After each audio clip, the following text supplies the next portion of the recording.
Hello everyone, welcome to my YouTube channel. Today I'm going to be talking about the vertebral formula of the cow, and I'm going to be showing you how to get the vertebral formula. I'll be using the Bovine Anatomy 3D app, the 3D Bovine Anatomy app. So to get the vertebral formula is quite easy and simple. The vertebral formula is simply the number and groupings of the various bones that exist in the vertebral column of an animal, from the first vertebrae after the occipital bone to the last vertebrae of the tail. The vertebral column of the cow is made up of 49 to 51 irregular bones arranged in the cervical group, which is located around the neck region, the thoracic group around the thoracic region, the lumbar group around the flank, the sacral group around the pelvic region, and the caudal groups which make up the tail. So I'll be starting with the cervical group. The cervical vertebrae are located around the neck region and they are 7 in number, starting from the atlas. So I will switch the contrast now to the dark mode so that we'll be able to see the various labelings. So the cervical vertebrae are located around the neck region and are 7 in number, starting from the atlas, which articulates with the occipital bone. So let's highlight them. Number 1, the atlas. Number 2, the axis. Number 3, 4, 5, 6, and 7. So these are the cervical vertebrae of the cow, and they constitute the neck region. They form the neck region and are 7 in number. Now the next group is the thoracic group. The thoracic vertebrae are located around the thoracic region and they are 13 in number, characterized by their prominent spinous processes. So to view them very well, I'm going to remove the scapula and the scapular cartilage. So I've taken off the scapula and the scapular cartilage so that I can view the thoracic vertebrae clearly. So the thoracic vertebrae are 13 in number and they are characterized by their prominent spinous processes. So let's have a look at them. The first one is located immediately after the last cervical vertebrae, thoracic vertebrae 1. I'll switch the thing. The second,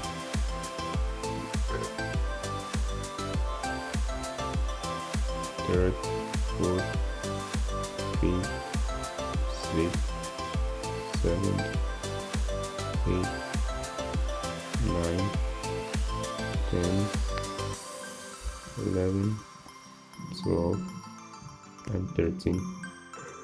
So here we have the thoracic vertebrae of the cow.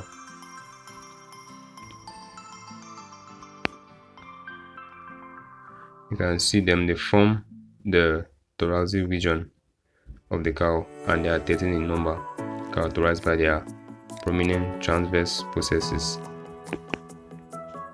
So the next group is the lumbar group. So the next group of bones which constitute the vertebral column is the lumbar group, and they are located around the flank region. They are 6 in number and characterized by their prominent transverse processes. So here are the lumbar vertebrae. I'm going to highlight them so that we see them very well.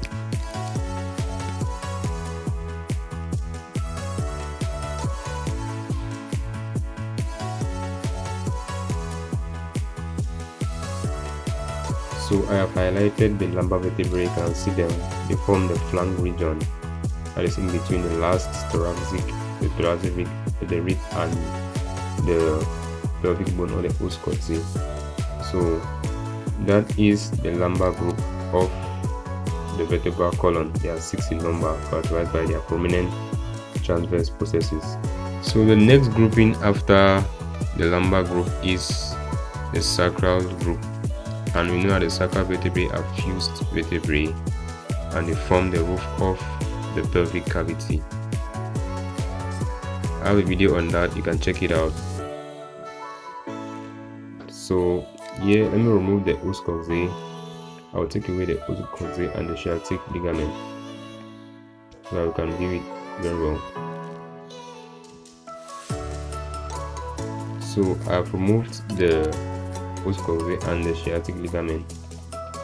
So you can see the pelvic, the sacral vertebrae here, the sacrum, it is fused and constitute a minimum of 5 vertebrae. That is 5 vertebrae are fused to form the sacrum. I have a video on that, you can check it out.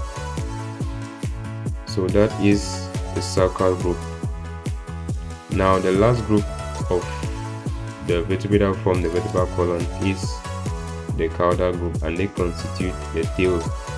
They form the tail. That is, they are 18 to 20 in number depending on the cow. So I'm going to highlight them. So I have highlighted the caudal vertebrae, and you can see that they constitute the tail region and they are 18 in number. So it is the last group of vertebrae on the vertebral column, and they consist of 18 to 20 bones. So that is it about the bones on the vertebral column. So I'm going to be showing you now how to get how the vertebral formula is gotten. To obtain the vertebral formula, we follow 2 steps. The first step is abbreviating each word for a group with its first letter, and the second step is noting the total number of vertebrae for that group. This implies that the cervical vertebrae will be abbreviated as C, the thoracic vertebrae as T, the lumbar vertebrae as L, the sacral vertebrae as S, and the caudal vertebrae as CA. Now, following the second step, it implies that the cervical vertebrae will be C7, the thoracic vertebrae will be T13, the lumbar vertebrae will be L6, the sacral vertebrae will be S5, and the caudal vertebrae will be CA18 to 20. Now, this means that the vertebral formula for cattle will be C7, T13, L6, S5, CA18 to 20. So that's how we get the vertebral formula.